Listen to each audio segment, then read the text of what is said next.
So unsurprisingly, given yesterday's result, one of the trending topics on Twitter this morning is: should Ange be sacked? Should Ange Postecoglou, the manager of Tottenham Hotspur, be sacked? That is a genuine question that's being posed by Spurs fans right now, and I think they're pretty split, to be fair, on this one. So I wanted to weigh in, give my take on this, see what's going on really.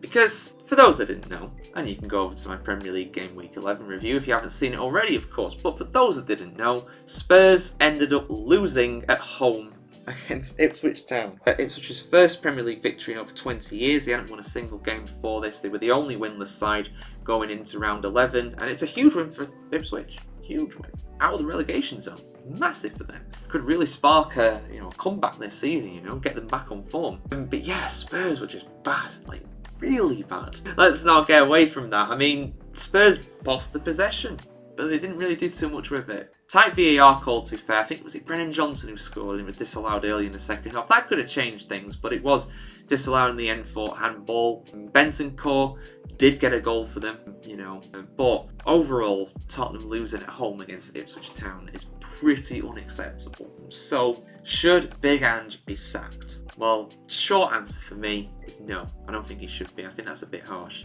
Now, something that can't be ignored, right? Because normally when I do these kind of videos, it's like, well, the injuries are really bad. There's a big injury crisis there. For Tottenham, not really. I mean, Van de Ven wasn't involved in this game. It was at the weekend, which is something. He's a great player, and he's someone who will improve this side when he comes back in for sure. Dragishin is not that great of a player in my opinion. If you saw, I'm sure he was the guy who got sent off against FC Karabag in the Europa League after like 2 minutes. So he's someone who I don't really rate that highly. You had Maddison coming off the bench, which is something. There is a lot of talent in this Tottenham side, but I don't think there's a big injury crisis right now. So I don't think that's the main reason why they're struggling. I just feel like it's the consistency, the relentlessness of competing on all these different fronts. Spurs are still in the EFL Cup, and they did beat Manchester City the other week to go through to the round of 16. Obviously, they've got the Europa League where they have 4 games remaining in that to play. They've already played 4 games. So they're playing 2 times a week pretty much every single week. And that's going to play a part. And I feel like Tottenham's squad depth is not on the level of any of the other top 6. And the thing is, their wage budget does reflect that fact. They are a pretty clear 6th overall when it comes to wages in the Premier League. They are well behind the likes of Chelsea, Man City, Man United, Arsenal, and Liverpool, of course, too. So there is that. They don't have the depth of a lot of other teams, and because of that, even if they're not rotating as much as possible, their players are getting really tired because they're not able to rotate. So that's part of the problem, really. Yes, injuries have hurt them at times too, but it's Postecoglou's style of play. I think that is something that's very Marmite. That is something that's very hit and miss, and it can. I mean, we've seen it. We've seen it literally in these last few weeks, right? It's the kind of style of play that can lose you a game against Ipswich at home, Galatasaray away, but it's also the style of football that can beat Manchester City. And we've seen that. It's no fluke. He's beat Man City a few times. He's got results against Man City a few times. Spurs are a real bogey side for the citizens, for the champions, but they seem to struggle against sides that are worse. But the thing is, for me, there's 2 reasons why I wouldn't sack Postecoglou. 2 big reasons. 1, who are you going to get? If you're going to sack him, right, fair enough, who are you going to get? Who are you actually going to get? Because if I go and look at the betting odds, right? If I look at the betting odds for Tottenham, right? The next permanent manager, we've got Graham Potter. Could be good, but better than Postecoglou? No, I wouldn't say so. Deserving. I mean, if you want inconsistency, that man is not consistent. Then it's Marco Silva from Fulham, who is doing a great job in my opinion. I think he's doing a really good job. But again, there were signs that he's in the past not done too great. Everton being particular, and again everybody struggles at Everton. And then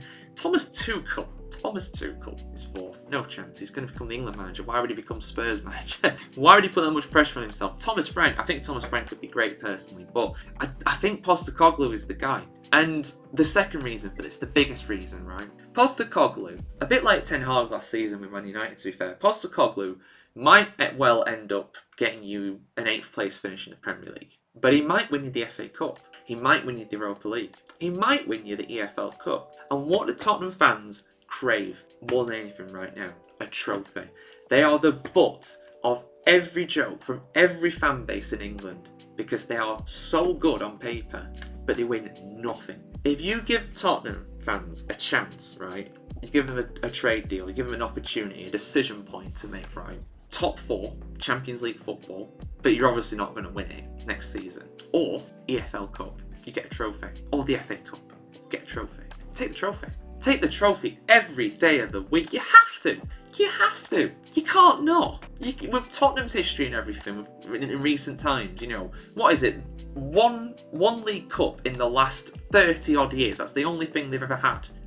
You know, they obviously historically have won the FA Cup many times. I think they have like 8 FA Cups, something like that. Very good cup team in the 70s and 80s, but in modern times, 90s onwards, useless. So you got to take the trophy, and Postecoglou is the man to do that. He is very divisive, I'm sure, but you know what? You've got to give him a chance. He said that if you give me the chance here, I always win a cup, I always win a trophy in my second season. That's what I judge myself against. And one of Tottenham's, in my opinion, one of Tottenham's greatest mistakes in recent times is sacking Jose Mourinho on the eve of the EFL Cup final. How can you do that? You know, I get it, the guy was toxic and he had to go, but keep him on for the cup final, one game. If anybody's going to beat Guardiola, it's going to be him. Not, what was it? Was it Ryan Mason who took up the manager position for that? I felt the guy, you know, he's basically been thrown into the middle of the gladiator arena, thrown into the piranha tank with no protection. You know, he was always going to get eaten alive. But Mourinho would have had a chance. So you have to keep Postecoglou. If we get to the end of the season and they're in 6th, 7th place or whatever, Tottenham, they're out of all the cups, yeah, alright, sack him. Fair enough. But you can't sack him now. He is Tottenham's best shot at a trophy. And to finally get out of that joke Spursy mentality that they are always associated with. And they will always be associated with it if they were to do something as stupid as sack Postecoglou. But that's my take on it, guys. What's yours? Let us know your thoughts in the comments below. And of course, keep it subscribed to thefootballchronicle.com to see much more football content on the beautiful game just like this. Like, share, comment, subscribe, ring the bell, and we'll see you soon, guys. Have a good one.